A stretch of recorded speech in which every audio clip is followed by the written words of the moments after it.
जी राजीव जी, आज अगर हम, क्योंकि राहुल गांधी का जन्मदिन भी है और पटना की तैयारी हो रही है, राहुल गांधी अमेरिका की यात्रा से लौट रहे हैं, जहां भी उन्होंने भी कई जगह बहुत अच्छे एंगेजमेंट किए हैं। तो ये मौका है कि जरा राहुल गांधी के जीवन में झांका जाए कि ये कितनी चुनौतियां, और हम सब लोग, शकील जी यहाँ बैठे हुए हैं, हम लोगों ने राजनीतिज्ञों के जीवन को बहुत करीब से देखा है अपनी पॉलिटिकल रिपोर्टिंग के दौरान। मुझे नहीं लगता कि इतना व्यक्तिगत चैलेंज, इतनी परीक्षाएं किसी और राजनेता ने दी होंगी।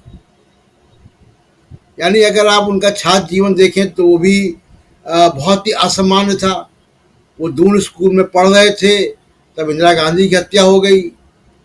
वो ग्रेजुएशन कर रहे थे तब राजीव गांधी की हत्या हो गई। वो हार्वर्ड में अमेरिका गए तो वहाँ सिक्योरिटी थ्रेट मिला, उनका कॉलेज बदला गया।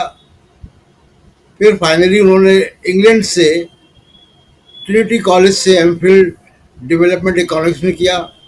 प्राइवेट कंपनी में लंदन में काम किया, जो मॉनिटर ग्रुप में, जो कि कंसल्टिंग कंपनी थी। अपनी एक टेक्नोलॉजी कंसल्टिंग कंपनी भी खोली।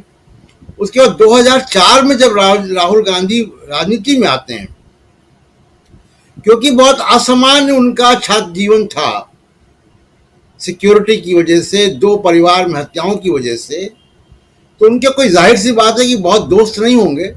उनके जो नए दोस्त बने उसमें ज्योतिराज सिंधिया थे, सचिन पायलट थे, जितिन प्रसाद थे, मिलिंद देवरा थे। और मैं तब से राहुल गांधी को, उन दिनों मैं भी पार्लियामेंट कवर करता था, तब से मैं राहुल गांधी की पॉलिटिक्स को देख रहा हूं 2004 से। और राहुल गांधी जिस वक्त पॉलिटिक्स में आए, लोगों ने उनको सर आंखों पे लिया। मुझे याद है कि मैं टीवी चैनल में संपादक था जब वो मुंबई गए और उन्होंने एटीएम से पैसे निकाले, वहां पे लोकल ट्रेन में चले, जबरदस्त फैन फॉलोइंग। और वो उस यात्रा की कवरेज में सभी टीवी चैनल को, हमारे टीवी चैनल को भी, लेकिन सभी टीवी चैनल को बहुत बढ़िया टीआरपी भी आई। इसी दौरान 2010 में राहुल गांधी न्यामगिरी कर जाते हैं। देखिए, दो बड़े महत्वपूर्ण पड़ाव हैं, न्यामगिरी, भट्टा परसौल और भारत जोड़ो यात्रा। राहुल गांधी के राजनीतिक जीवन के दो बड़े पड़ाव हैं, जिसमें 2 मिनट में अपनी बात में राजीव जी कहूंगा।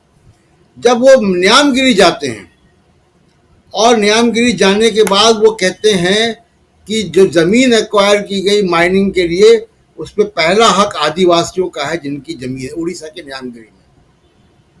और वेदांता ग्रुप, अनिल अग्रवाल के वेदांता ग्रुप की माइनिंग की लीज कैंसिल हुई वहां पे, पर्यावरण कारणों की वजह से। उसके बाद वो किसानों के मामले पर भट्टा परसौल जाते हैं, जमीन अधिग्रहण बिल के विरोध में। और ये दो मामलों के बाद राहुल गांधी के ऊपर हजारों करोड़ का एक प्रोजेक्ट लॉन्च होता है, उनको बदनाम करने का। वहां से वो चैलेंज शुरू होता है और वो चलता है, अभी तक चल रहा है, आज तक वो चलता है। लेकिन भारत जोड़ो यात्रा के बाद राहुल गांधी एक नए राहुल गांधी के रूप में इमर्ज हुए, क्योंकि उनका जनसंपर्क हुआ। वैचारिक दृष्टि से मैं उनको 2004 से देख रहा हूं, उनका वैचारिक दृष्टिकोण में कोई बदलाव नहीं हुआ। अब जो 2004 से लेकर अब तक मैंने देखा राहुल गांधी की जो जद्दोजहद है, वो ये है कि कांग्रेस इस बीच, इंक्लूडिंग, मैं राजीव गांधी का भी नाम लूंगा यहाँ पे, उसके बाद से राइट टू सेंटर की तरफ चली गई।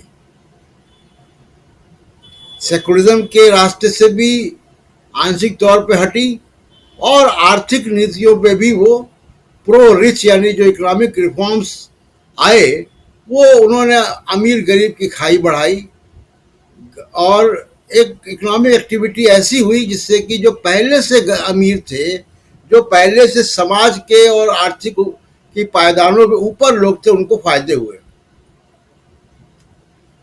राहुल गांधी कंसिस्टेंटली इस इकोनॉमिक पॉलिसी के खिलाफ रहे, अपनी ही पार्टी के, और ये जद्दोजहद उनकी लगातार चलती रही कि पार्टी को वहां ले जाएं जहां इंदिरा गांधी के समय कांग्रेस थी। और यही वो दौर था राजीव जी, जब कांग्रेस का जनाधार खिसकता गया और जो समाज का वंचित वर्ग है, माइनॉरिटीज है, वो कांग्रेस से दूर होते गए। बावजूद इसके कि सत्ता में 2 बार आए, लेकिन समाज का वंचित वर्ग कांग्रेस से दूर होता गया। क्षेत्रीय पार्टियां उभरी और उन्हीं पार्टियों को उन वंचित समाज के वोट मिलने लगे।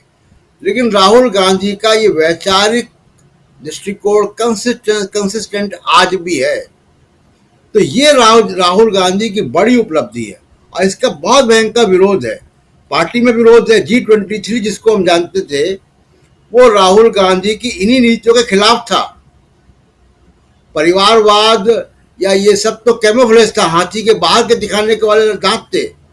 असली जो G23 के पीछे ताकत थी, वो कॉर्पोरेट सोच वाली ताकत थी और राहुल गांधी की आर्थिक नीतियों के खिलाफ वो G23 बना था। और आज भी अगर कांग्रेस के अंदर और कांग्रेस के बाहर राहुल गांधी का विरोध होता है तो इसी वजह से होता है।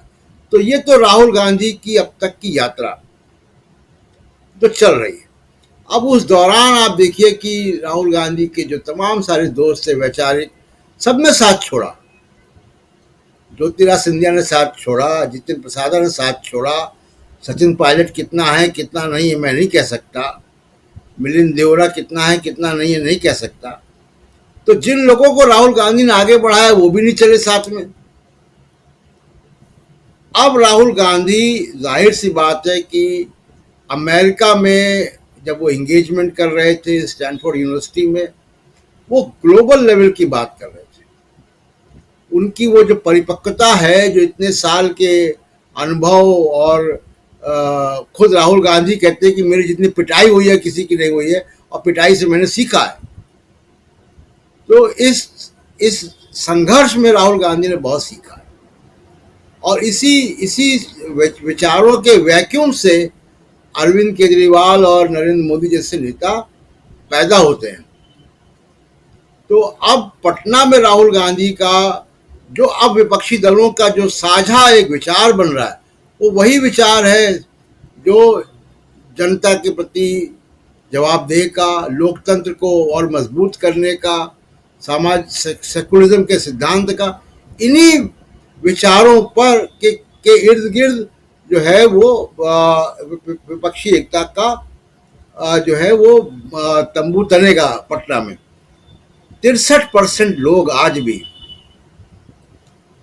राजीव जी, 2019 में भी पुलवामा बालाकोट के बावजूद 63% लोगों ने सेकुलरिज्म और समाजवाद को वोट दिया है। भले अलग अलग पार्टियों को वोट दिया है, लेकिन जो उनका वोट है वो सेकुलरिज्म और समाजवाद को वोट है। और यही पटना का कनेक्टिंग थ्रेड होगा राजीव जी। पटना का